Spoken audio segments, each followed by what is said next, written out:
it's easy for me sitting here in Portland, Oregon to go, amen, Van, that's awesome. I love what you're doing, man. But I'm not the one who's, sleeping in the double wide with the cockroaches and, those sorts of things, right? Like, it's easy for me to go rah rah from this side of the other side of the country. Uh-huh. And I just think that for investors, when you get into these things, it's like, make sure you understand what it is that the people who are trying to execute the strategy are doing, and just not kid yourself about whether or not it really is making an impact, or it's just sort of some loophole or something that the government or the promoter, is putting forth to trick you into, allocating your capital, or, whatever the case may be, right? You got to go in eyes Exactly. wide.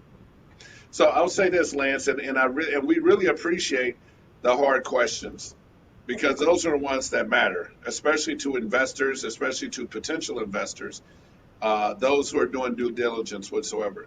So I'm glad that you mentioned that about the strategy, about the risk.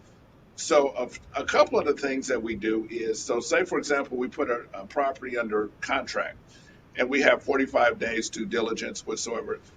One of the things that we do to mitigate risk, we first go in and we want to find out. So, like Harvey, Illinois, like we have a portfolio in Harvey, Illinois, and there's one particular neighborhood. It's a rough neighborhood. The average investor would not want to, approach it. So my colleague Cora Rogers, who's in Harvey, Illinois, and in the Chicago area, she's been in real estate. She's a little older. She's in her 70s, but she's up.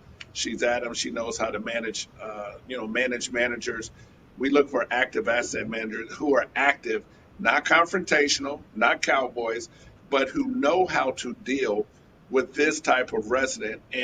But the most important, before we even get to that, I call and find out what kind of participation do we get from the local police department.